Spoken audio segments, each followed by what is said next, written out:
एक बार फिर से आप सभी का स्वागत है। हम अध्ययन कर रहे हैं न्यायियों की पुस्तक का और अब समय है कि हम उसके 7वें अध्याय पहले वचन से आगे का अध्ययन करें।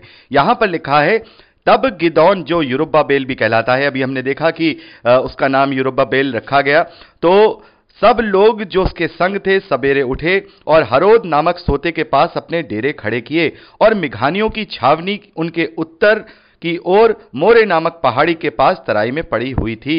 तब यहोवा ने गिदोन से कहा, जो लोग तेरे संग हैं वो इतने हैं कि मैं मिघानियों को उनके हाथ नहीं कर सकता, नहीं तो इस्राएल ये कहकर मेरे विरोध अपनी बड़ाई मारने लगेगा कि हम अपने ही बाजूबल के द्वारा बचे हैं। इसलिए तू जाकर लोगों में ये प्रचार करके ये सुना दे, जो कोई डर के मारे थरथराता हो वो गिलाद के पहाड़ से लौटकर चला जाए। तब 22,000 लोग लौट गए, केवल 10,000 रह गए। तो मेरे प्यारे बहनों, हम यहां पर क्या देखते हैं? लगभग 32,000 लोग गिदोन के साथ वहां पर युद्ध के लिए तैयार हैं। लेकिन यहां परमेश्वर क्या कह रहे हैं? देखिए, बड़े ही महिमा वाली बात परमेश्वर यहां पर कह रहे हैं कि तेरे साथ इतने लोग हैं, 32,000 लोग हैं, और मैं नहीं चाहता हूं कि तू 32,000 लोगों को ले जाकर के मेघानियों पर विजय प्राप्त कर, क्योंकि अगर तू ऐसा करेगा तो फिर ये लोग जो इजरायली 32,000 हैं ये मुझे महिमा नहीं देंगे, ये खुद अपनी बड़ाई मारने लगेंगे कि हमने मेघानियों पर विजय प्राप्त की। मैं चाहता हूं कि मेरी महिमा हो, कम से कम लोगों को मैं मेघानियों पर विजय प्राप्त करने के लिए भेजूं, ताकि लोग कहें कि यह इजरायलियों के द्वारा नहीं हुआ है, यह परमेश्वर की सामर्थ्य के द्वारा हुआ है। तब परमेश्वर ने उससे कहा कि भाई लोगों से कह दे कि भाई जिन्हें दिल घबरा रहा हो, जिन्हें डर लग रहा हो, वो चले जाएं। तो हम वहां क्या देखते हैं? 32,000 लोगों में से 22,000 लोग युद्ध में से पीछे हट गए। अब बचे 10,000 लोग। 10,000 लोग भी परमेश्वर के लिए ज्यादा है। परमेश्वर चाहता है कि मैं इनमें से भी वो चुनूं कि वो लोग मेरे द्वारा वहां पर सामर्थ्य हो, और तब जाकर के मेरा नाम हो, मेरी महिमा हो कि परमेश्वर के द्वारा मेघानियों पर विजय हुई है। तो अब परमेश्वर गिदोन से कहते हैं कि ठीक है, ये लोग भी अभी अधिक हैं, अब तू ऐसा कर। चौथे वचन में हम पढ़ते हैं, अब तू ऐसा कर, इन्हें सोते के पास नीचे ले जा, वहां मैं उन्हें तेरे लिए परखूंगा। जिसके विषय में मैं तुझसे कहूं तेरे संग चलें वो तो तेरे संग चलें, और जिसके विषय में ये कहूं वो तेरे संग ना जाएं वो ना जाएं। तब उनको वो सोते के पास ले आया, यानी कि गिदोन उन 10,000 लोगों को सोते के पास ले आया। वहां पर यहोवा ने गिदोन से कहा, जितने कुत्ते के समान जीभ से पानी चपड़ चपड़ करके पिए उनको अलग कर दे, और वैसा ही उन्हें भी जो घुटने टेक कर पानी पिए। पहले तो मैं आपको बताना चाहता हूं कि सोते से उस समय में पानी पीने का क्या रस्म हुआ करती थी। 2 तरीके से सोते में से पानी पिया जाता है। एक तो अपने दोनों घुटने टिकाकर दोनों हाथों को झुक करके वहां पर उससे सोते से पानी पिया जाता है। एक पानी को अपने हाथों में चुल्लू में लेकर के मुंह से जो हम सुर करके पीते हैं वैसे किया जाता है। तो यहां पर परमेश्वर ने 2 चिन्ह बताए कि सबसे बोल कि वो पानी पिए, और जो लोग चपड़ चपड़ करके पिए, यानी कि अपने हाथों से उठा करके मुंह से सुर करके पिए, उनको अलग कर दे, और जो लोग घुटने के बल आकर के हाथों से उठाकर पानी पिए उनको अलग कर दे। तो इसके विषय में मैं आपको अभी बताऊंगा कि परमेश्वर ने ऐसा क्यों कहा। यहां पर हम देखते हैं कि यहां पर जिन्होंने 7वें वचन में हम देखते हैं, 6ठे वचन में, जिन्होंने मुंह में हाथ लगा चपड़ चपड़ करके पानी पिया उनकी तो गिनती 300 ठहरी, और बाकी सब लोगों ने घुटने टेक कर पानी पिया।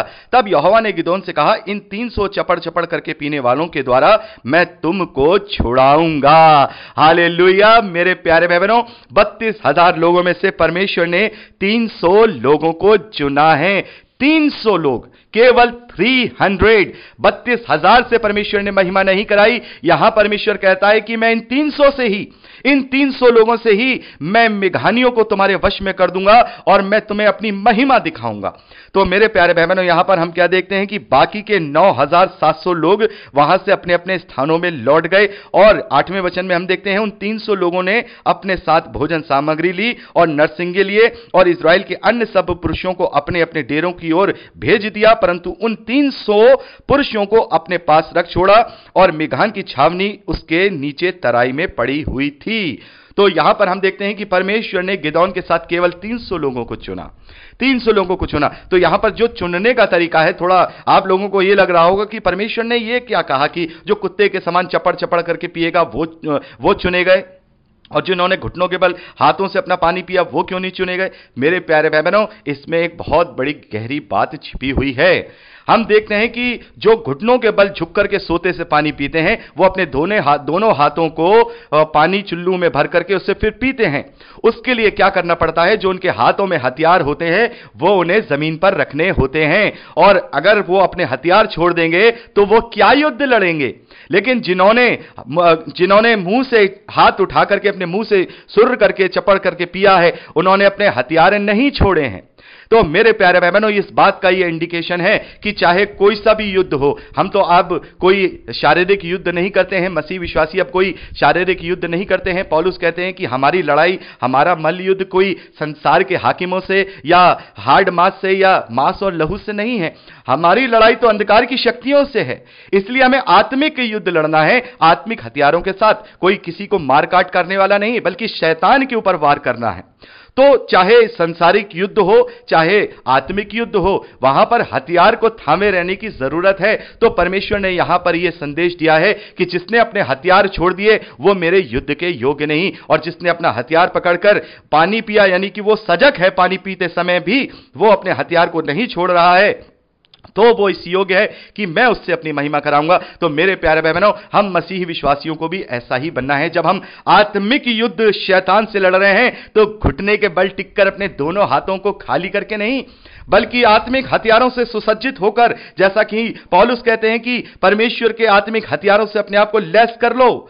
हमने पढ़ा है इफिसियों की पत्री में, अपने आप को परमेश्वर के आत्मिक हथियारों से लैस कर लो। तो हमें वो हथियार नहीं छोड़ने हैं, हमें वो हथियार नहीं छोड़ने हैं। ये एक प्रतीकात्मक यहां पर हम देखते हैं कि चुनाव परमेश्वर ने किया है, और ये इंडिकेशन दिया है कि जिसने अपने हथियार छोड़ दिए वो मेरे युद्ध के योग्य नहीं। तो मसीह विश्वासियों, इस बात का ध्यान रखो, जिसने अपने हथियार छोड़ दिए वो आत्मिक युद्ध लड़ने के योग्य नहीं, वो मसीह का योद्धा नहीं, वो मसीह के योद्धा बनने के योग्य नहीं है। और हमारा आत्मिक हथियार क्या है?